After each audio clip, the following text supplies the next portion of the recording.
Ancestors, they exercised about 14 times more than us when scientists try and figure this out. We overcomplicate the shit out of nutrition. It is more normal to have a high level of physical activity. So you're just basically like, it's almost like inactivity is poison.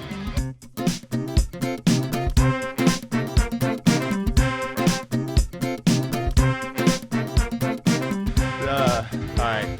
Michael, welcome to the Jedburgh podcast. Thanks for having me, man. Thanks for taking some time. You've been emceeing the Fit Talks since yesterday and today all day, but you popped out of here. You came in. We're going to compete with the band a little bit, but that's okay because that's what we're here for. It's a live environment. Exactly, man. Yeah, it's good to escape the building where the Fit Talks are. They've been awesome, but good to get outside. Good to overheat a little bit. Yeah, you're not sweating yet. You're the only one around here not soaked in sweat. I'm the only one who still smells good this entire freaking event. Yep. Well, it's super fitting for the conversation that we can have because you're the author of Comfort Crisis, really an amazing book on taking it. You're wearing a 2% hat, but it's addressing one of the biggest challenges that I think we have in society here today. We talk about it a lot on the podcast with a lot of our guests, but it's this concept that, for lack of a better term, have we become soft as a society?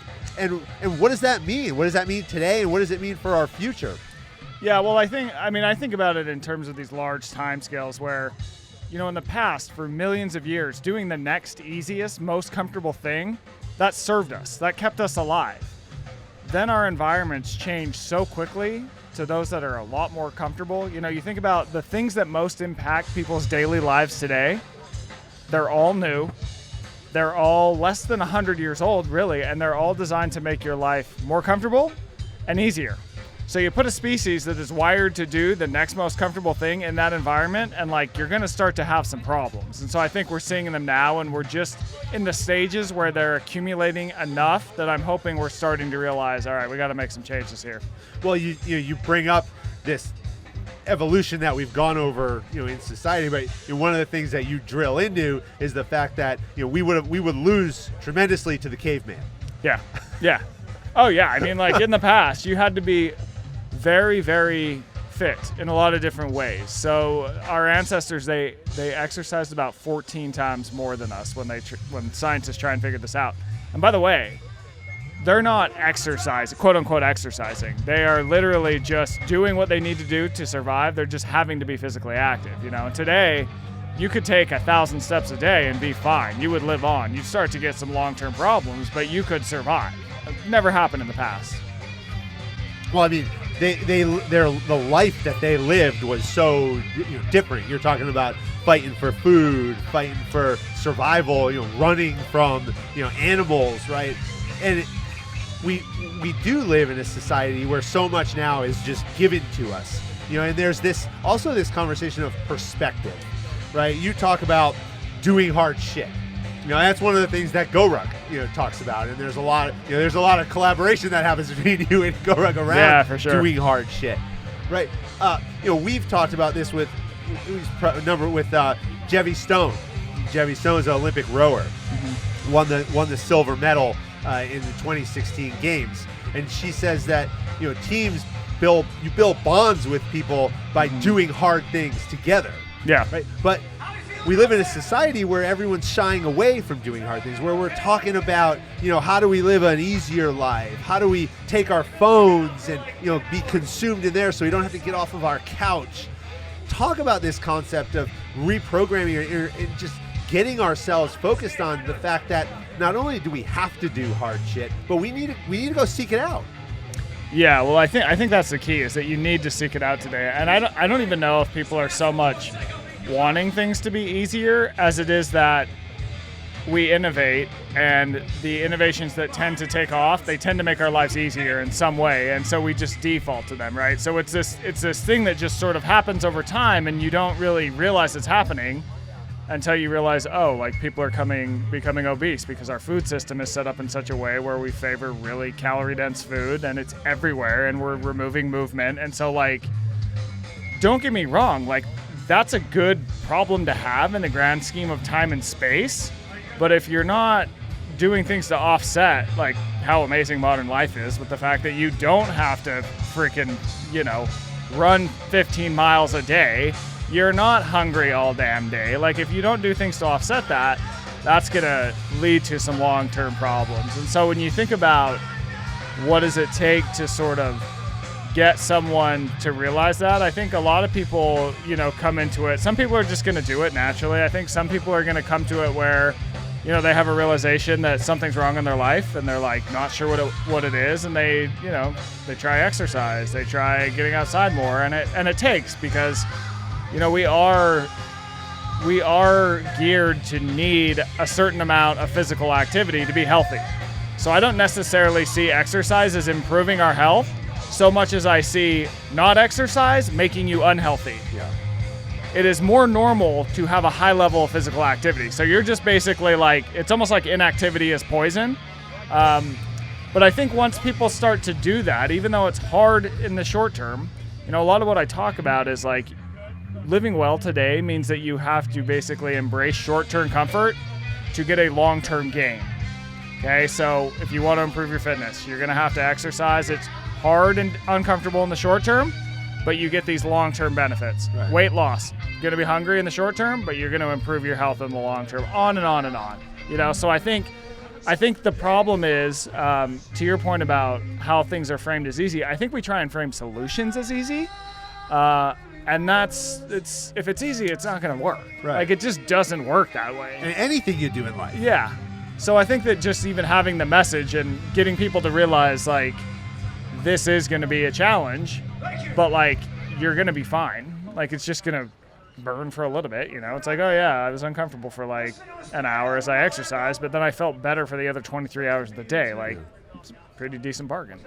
When I hear you speak, when I read what you write, it reminds me of this concept of love the process. We get fixated so many times on the goal, right? Mm-hmm. And whether that's an athletic goal, whether that's a weight loss goal, whether that's building a business as an entrepreneur, we often look at the goal and we say, selection for special forces, and I know you've worked with special operations, we always talk about one day at a time. One day at a time, one evolution at a time, one event at a time. If you think about how am I going to get through 21 days, how am I going to get through a year and a half of training, you're never going to make it. But you got to embrace that process, which means you have to love the burn to an extent. If you're working out, you have to love the fact that you're not going to eat crap today. How do you get people to instill that mindset in their own head and accept it and be okay with it versus shy away? Meaning of loving the process of it? Yeah, well, I think it's interesting because when people look back on things, I mean, they tend to reflect on loving the process of a lot of other things in their life, not the goal. It's like, you think about like, I don't have kids, so I may not be the perfect person to speak on this, but people who have kids, it's like, what's the goal of having kids? Is it like to raise them to be a lawyer or whatever? Like, when you look back, you're going to remember all this time of the process of like teaching your kids these important things that led them to become whoever they become, right? But that's like the whole point of life is just to go through this process of living. Like there's no like, what's the goal of life? There's not a goal, right? Like there's like, yeah, you're right. Yeah, you're right. So it's and I think that goals can be good in that maybe people learn something along the way as they try to reach them. But if you have no plan beyond the goal to continue the behavior, you're gonna be screwed. If your thing is like, I'm gonna eat this crazy diet for 6 weeks so I can have this specific body weight for this specific vacation. Well, like, what the hell are you gonna do after the vacation? Like, if you can't picture yourself doing that for the rest of your life, like. Yeah, you look good on vacation for a little bit, but then you're like back to square one, and like we haven't really learned anything, So. Yeah, you haven't changed your behavior for the longevity to affect the actual sustainable process in your life. Yeah. Another thing I want to ask you about is you talked about goals, and we talk about mission all the time. What is our mission? What's our goal? Where do we want to get there? But oftentimes, what people will do is they'll create work. And I have it here. Is this mission versus being busy versus being effective. When we commit to what you talk about, say doing hard shit, changing our diet, changing the way that we exercise, changing the way we interact with other people, and you set that goal out there, how do you differentiate, how do you create effectiveness in your process, and how do you measure that versus just throwing a whole bunch of tasks out and saying I'm doing a bunch of things? I think the throwing a bunch of tasks out thing is, I mean, it's a real thing. Especially, I mean, it doesn't even matter what it is. I mean, it's a thing for all organizations, for whether it's a fitness goal, a nutrition goal, like an operational goal, a business goal. I think anytime you're trying to introduce something, a new thing, you need to ask yourself, what problem am I trying to solve by introducing this thing? Right? It's like you ask why enough times and you can start to understand, well, why am I doing this in the first place? Because people will just like pile on a bunch of shiny new things, but if you still have this one really bad behavior, it's like having your foot on the brake and just adding more gas. You're still not going to go anywhere. Right. So when you have a goal, you're like, okay, well, what problem is this going to solve in my life, you know? So for example, like people will go, let's say you're trying to be more productive at work. People are like, oh, okay, I'm gonna start this like crazy like day planner system that I learned about, and it's color coded and blah blah blah, and it's like, all right, what problem are you trying to solve with that? Well, I don't get enough done in the morning. Is it like, okay, well, why don't you get enough done in the morning? It's like, well, I definitely spend a lot of time on my cell phone, and like as I'm trying to work and I get distracted, it's like, okay, well, let's deal with the fucking distraction, not just like throw a planner in and now you do your planner and your cell phone, right? So like, now you're doing less. What's causing the underlying problem, I think, is a more effective way to deal with a lot of places you're trying to get yourself in life. Yeah, you know, we'll move that up for you. There we go. All right. So we talk about process. Now I want to ask you about your process. Yeah. You know, how do you approach your own fitness and your own nutrition? And that brings in this 2% concept. But like, how do you actually approach it for yourself? Yeah, so I mean, with this 2% concept, it comes from a study that found that only 2% of people take the stairs when there's also an escalator available. I mean, that tells you how wired we are to do the next easiest thing. 100% of those people, they knew that taking the stairs would give them a long-term benefit, would enhance their health. Yet 98% of them didn't do it. It is so easy to add movement into your daily life. You don't have to like do these heroic, crazy things. Like if you just try and move a little more, try and make the everyday things you do harder, you're gonna rack up so much incidental movement that it leads to these massive changes. And it's like things just start changing and you're like, well, where the hell did that come from? It's like, oh, it's because you started taking these phone calls while out with a 20-pound ruck on your back, because that's like a little bit harder. You started taking the stairs every damn time. You started carrying your groceries. You started parking in the Siberia parking lot at Walmart, right? Like, this adds up.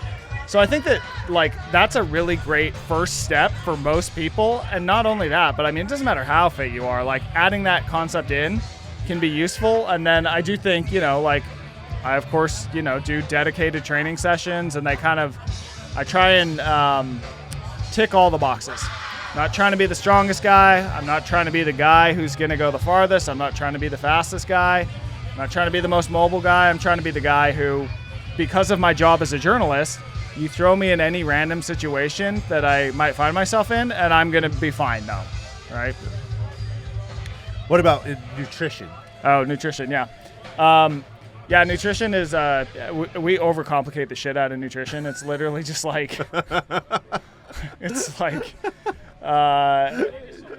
everyone knows what's healthy for them. Like, for fuck's sakes, the government, like, sorry to swear, but like the government has like known what's generally healthy food forever. Like, it's like, yeah, foods that have one ingredient. It's like fruits and vegetables. It's like some meat, but like, let's not have a freaking like 24-ounce steak that's like got a ton of fat hanging off it. You know, like, it's not that complicated, but somehow like we've just overcomplicated it. And the bottom line is that people, if you are overweight, you just eat too much damn food in some way.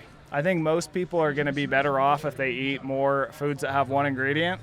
At the same time, I'm not one of those people that thinks if you like go to McDonald's every now and then and you smash a Big Mac and fries and a shake, that like you're gonna die or poison yourself, you know. So, and part of the deal of living, like we live in such an amazing time that it's like part of living well today is knowing how to manage the amazing things that we have in modern life, like a freaking Big Mac, you know.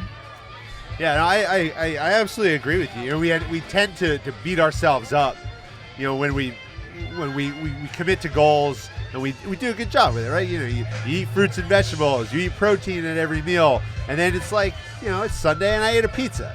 Yeah. You know, that's okay. Yeah. That's all right. Yeah. You know, but later on this week, when you have pizza again, maybe you only have 2 pieces. Yeah. You don't have the whole thing. Exactly. You know, or grab the apple tomorrow.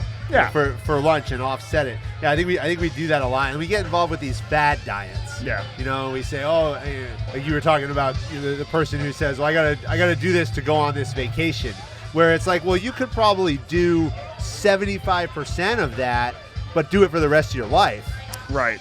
And you're probably gonna achieve the same result for a longer duration. Yeah, and I think there's value in trying stuff because you learn along the way what works and what doesn't work. I mean, really, it's like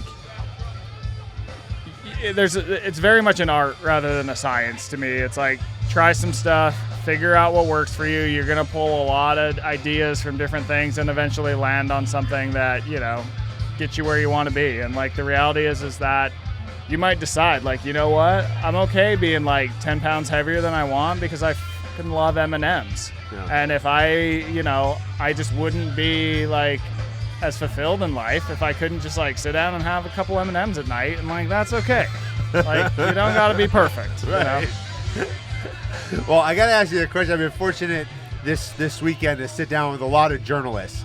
I studied journalism at Boston University. I wanted to be the next Tom Brokaw, Peter Jennings. They were my heroes. 9/11 was my junior year, and then I had to make the decision: do I go to Iowa or Idaho and be a weatherman and a traffic reporter and build my reel, or do I go make the news? And I chose the latter and spent 13 years in the Army and primarily in 10th Special Forces Group. And I said, if I want to be a reporter and journalist, I can do it later. And hence the return as I finished paying BU 20 years later. Yeah, sounds right. Was about. Hey, you were quick. You were quick, man. Yeah. Well, that was. I started the podcast like 2 months before I finished paying the last bill. I love it. But you know, we've seen journalism change a lot over the last 20 years. And we've seen this move towards more commentary. You know, we've seen objective journalism really go to the back burner. We don't even know where to find it in a lot of ways. Yeah. Now, we've seen the rise of social media. We've seen print media's almost gone in so many ways, and now everybody's consuming their information by 15. First it was 30-second videos. Now it's 25-second videos. Someone told me the other day, you need to have a 7-second video. I'm like, I got an hour and a half podcast. How am I going to give you 7 seconds for someone to say, I want to listen to that thing? Like, and so my question I'm getting to is, you talk about society, you talk about comfort, you talk about where we're going, but as you look back as a journalist over your career and where we've gone to drilling everything down to a microcosm of topics and expecting people to solve complex problems through a 7-second video that they watch on Instagram, where are we going? Yeah, I mean, I think that journalism is a strange space because the internet effectively, advertising has always influenced journalism, but once we go over to the internet and we can track clicks and we know what people will click, you start to see things like clickbait rise, and journalism, made a very poor decision to not just charge for online content like when the internet was invented. So clicks start to become currency. You can track them, and then we start to go, okay, well, if clicks are currency, we need to write shit that we know people will click. Yeah. So you start writing things in such a way that's going to grab attention, and what grabs attention is stuff that's lurid, it's shocking, it's like all the shit you see, in the world. And I think that you lose a lot of nuance too, because when you need as many clicks as possible, you have to up your content. You need to make it cheaper to create. So journalists start just doing hot takes. Hot takes become the key, and like nuance goes out the window. And it's definitely unfortunate. It's in a bad place. And so that's why, I mean, one of my big projects right now is on my newsletter, because I can do, I'll do like 3 of those a week, but I'll spend time and I'll do some actual original reporting. I'll call up multiple sources. I'll read studies. I might travel places, right? And so this is like what journalism used to be like. You're like a real journalist. Yeah, you're before making it up. Yeah, before major media. And I do think that like even in the health space, like people have 2 choices. You have this like clickbait from major media outlets that's like not useful at all, or you have like a 7-hour podcast where like you can't understand half of it, and the takeaways you leave with like a 2-hour morning routine.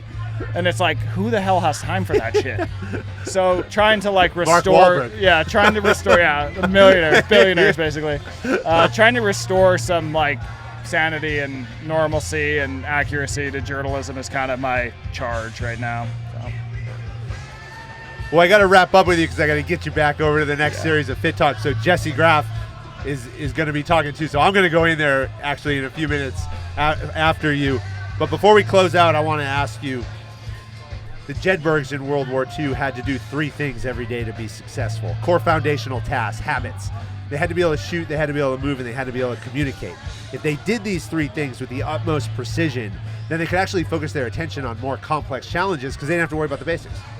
What are the 3 things that you do every day to set the conditions for success in your world? I write first thing in the morning for a few hours. I am active every single day. I either do a workout. I mean, I'm like, I can't remember the last time I got under 10,000 steps, just generally. And I have to laugh with people. And that's usually my wife because she's the funniest human being ever. So that's a good shout out. Yeah, dude. Write, be active, and laugh. So yeah. Love all 3 of those. Yeah. Great. Well, I love what you're doing. I follow you, been watching it, and absolutely, and continue to be inspired by the work that you're doing. And you are bringing real journalism into society. That's something I ascribe to, and I appreciate you taking some time. Thanks a lot for having me, man. So, thanks a lot. Oh, there we go.